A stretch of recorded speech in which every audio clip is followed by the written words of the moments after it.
Hello again, ladies and gentlemen, ChaosWulff here, and welcome back to Elite Dangerous. Now, I'll apologise now for being away for a while, but for those of you who have been here for a while, you'll know that I was recently just moving house. Thankfully, we're all moved in now. I've got the computer set up again, but unfortunately we are only on temporary internet right now, so it's only 3.6 meg downloads. That's appalling. But on the upside, I do have my own room now, completely dedicated to my gaming and YouTube. So hopefully, I'll be able to basically make videos a lot more consistently now, because I do plan to start working from a schedule as soon as I get the new internet actually installed, which hopefully should be here by the 10th. So yeah, well. Basically, as I've been away for a while, I thought I'd show you guys around the test server and see what's going on. Now, the first thing I noticed when I actually first came in here is the fact that they've actually changed the comms panel. So up here, what we have is we have different ways. We have messages here. We have the settings to choose what we want to see. And as you can see, I've just been chatting directly to specific people to see how that works.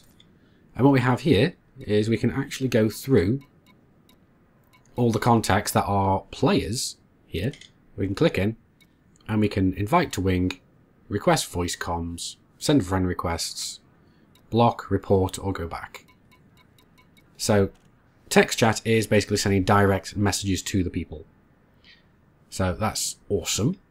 This here will be where we see basically wing requests and so on. But let's have a look over here.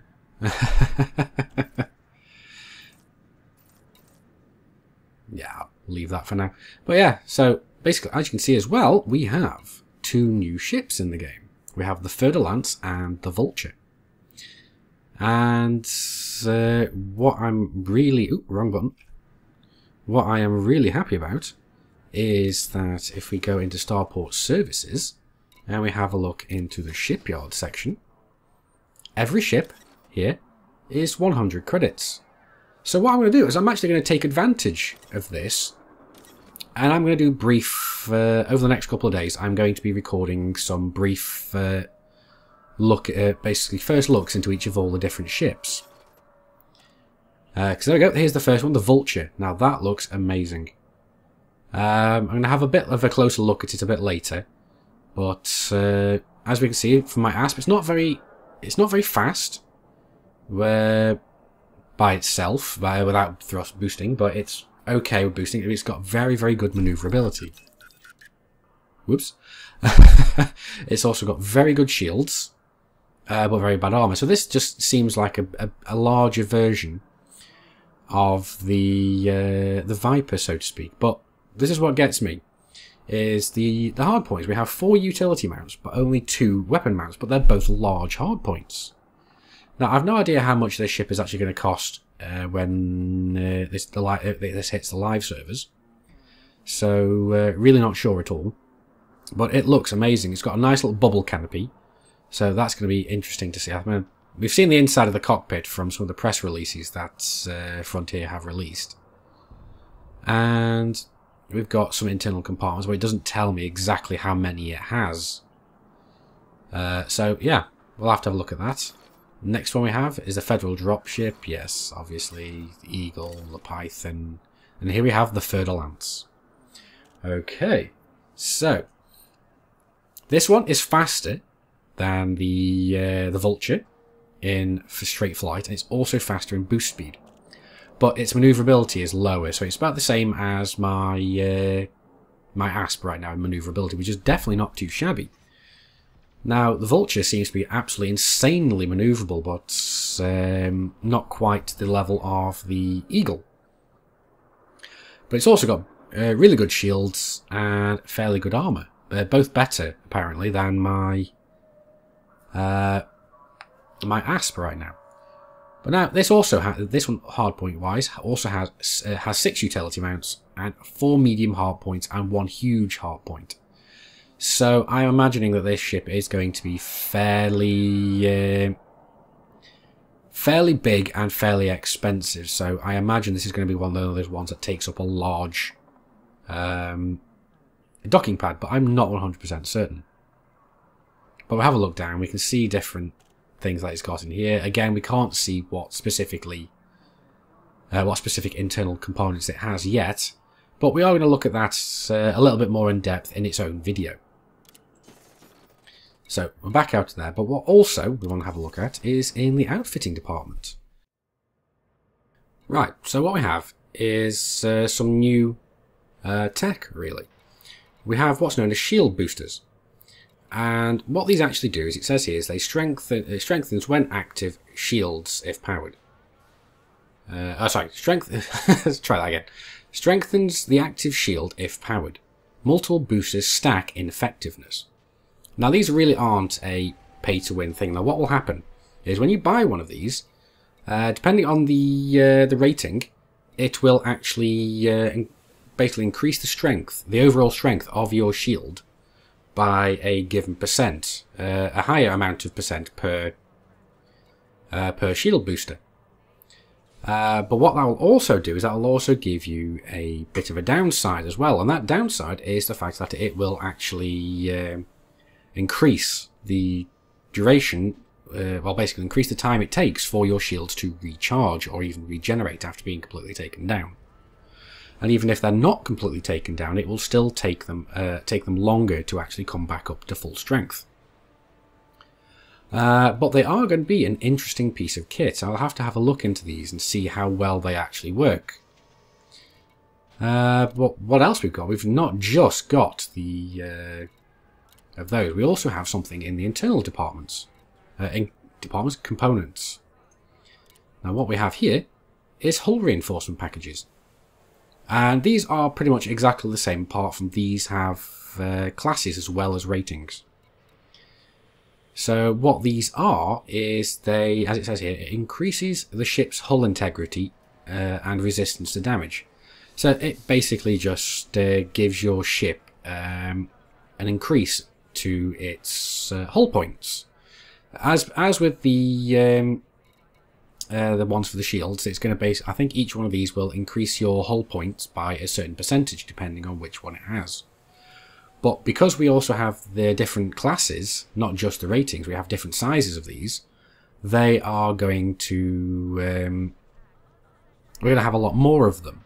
So the effects that you're going to get from these are going to be, well, what's the word I'm looking for? The effectiveness of these, the effective ratings of each of these is going to vary wildly. Now, the next thing they've actually introduced into the game in 1.2 is the Debug Camera mode. Now, what this actually lets you do is detach the camera from your ship and basically fly it around as if you would your own ship. Obviously, when you've actually got the camera detached, you can't pilot your ship at all, so it's going to basically stay going the same way it was beforehand. So, but anyway, let's have a look at this and see how it looks. Now this, it doesn't let you get within a certain distance of your ship to prevent clipping. So what we'll do is we'll get away, we'll turn around, and here we can see my asp in the dock. Now this is amazing because it opens up so many more opportunities for absolutely amazing screenshots. And I think in the future I'm going to have to do a screenshot competition of some description. But not yet. I am going to be doing a competition soon, or, well, not a competition, but I am going to be doing a giveaway. To basically celebrate me hitting 1,000 subs. It's a little bit late because I'm pretty much nearly on 1,060 now. But as aforementioned, I was moving, so it's not been possible up until now. So again, I'd like to say thank you to everybody who's actually subscribed to me, new and old. You guys are amazing and must be extremely easily entertained. But yeah, no, this is absolutely amazing. I mean, let's go. I mean, There we go, we can pretty much just look into the cockpit. This is about as close as we can get now. But just look at the levels of detail they've put into the ships and everything. This is absolutely amazing. So let's just get around, have a quick look around. You can see the vents there where we vent out heat into space. And back to the rear of the ship. Oh look, that's where we actually board our ship as well. Oh cool. Never actually noticed that one before on this ship. I was wondering how the hell we got on board. But that's it seems. But anyway, enough of the debug camera for now. There are actually some other things that they've actually introduced. Very little minor things right now. And what it is, not shipyard, it is in the outfitting department. When we go into livery, we've actually got a little tab here, which allows us to, if you click that, it basically takes you straight to the game store, the in-game store, well, not the in-game store, but the Frontier store. So you can get all your extra in-game components and components, paint jobs and so on.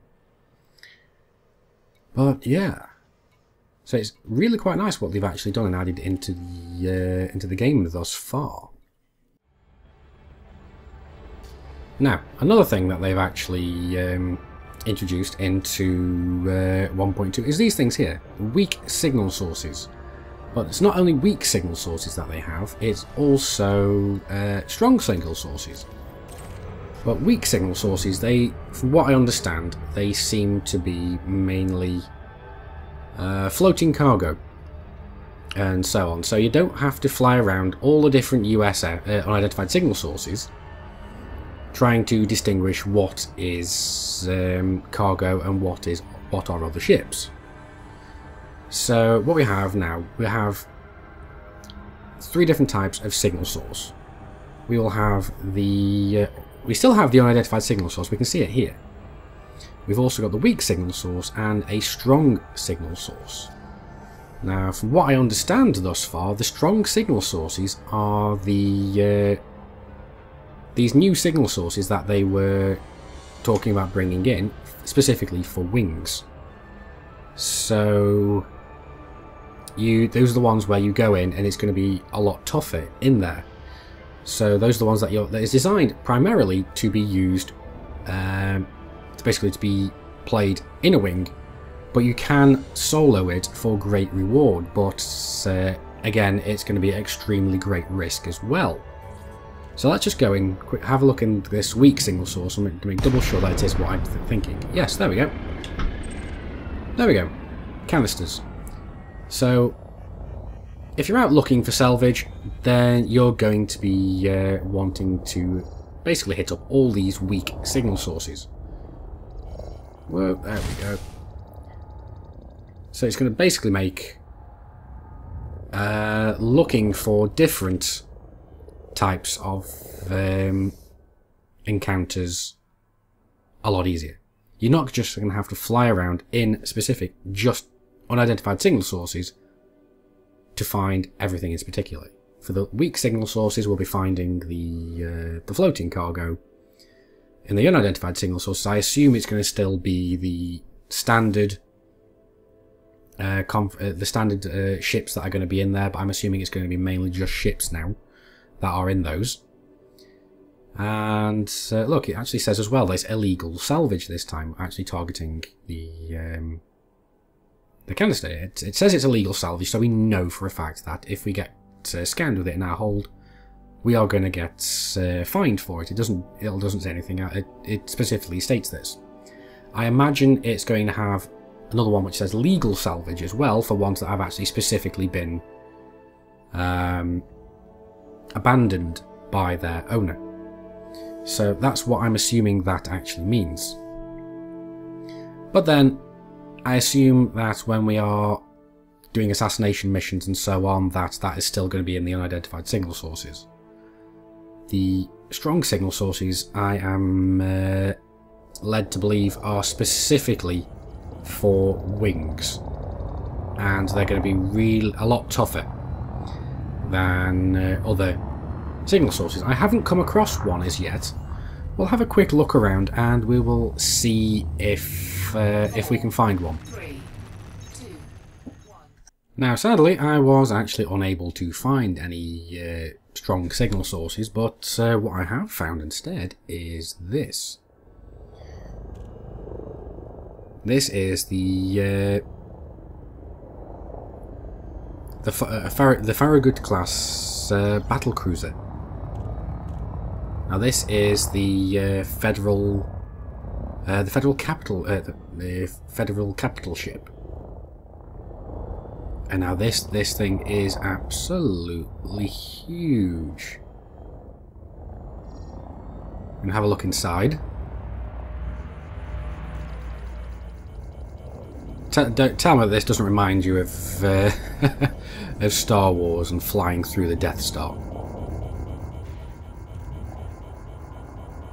Whoa, there we go. Very narrow.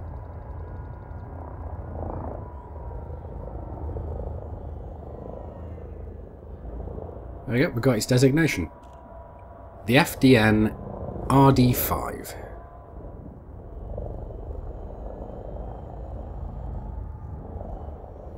But we actually got lots of little sub-targets on there. We have heat relays. What else we have? Let's have a look actually over at the sub-targets. We have auxiliary drives, main drives, more auxiliary drives, heat relays,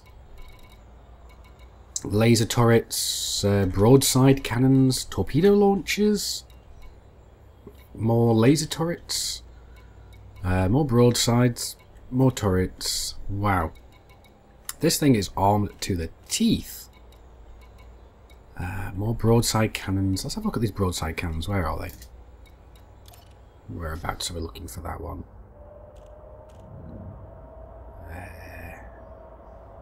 Is that it there?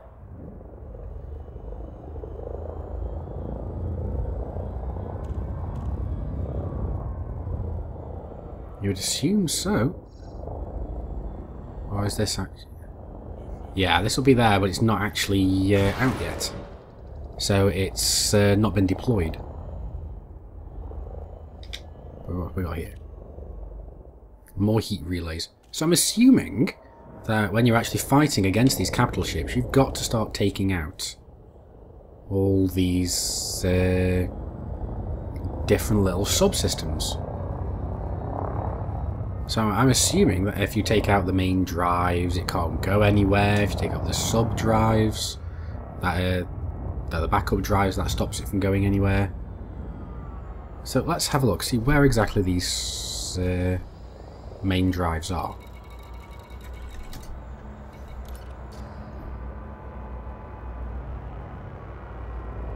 Where is that main drive? Target section. Target marker.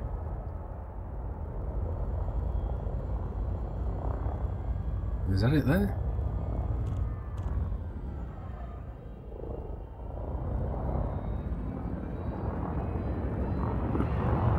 No, I don't think that's it. No, that's not. It just doesn't seem to show that one up at the moment. But I am assuming that it is completely possible to fight these and take them out.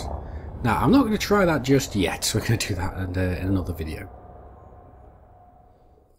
Alright, well that's pretty much everything that I wanted to cover in this specific video. I know there's a lot more to cover in this update, especially the main part of it, which is actually being able to wing up with other people. But I'm going to dedicate a specific video to that by itself, because I think it's basically it's a bigger subject that needs its own video to be covered properly. But yes, so that's going to be my next video that I'm going to basically put up. And then after that, I'm pretty much going to be looking into the different ships, the new ships as well. But until then, I hope you guys have enjoyed this video. If you have, please do consider hitting that like button. It really does help this channel out. And also, please do consider hitting that subscribe button. Now, until next time, Commanders, keep flying and stay shiny.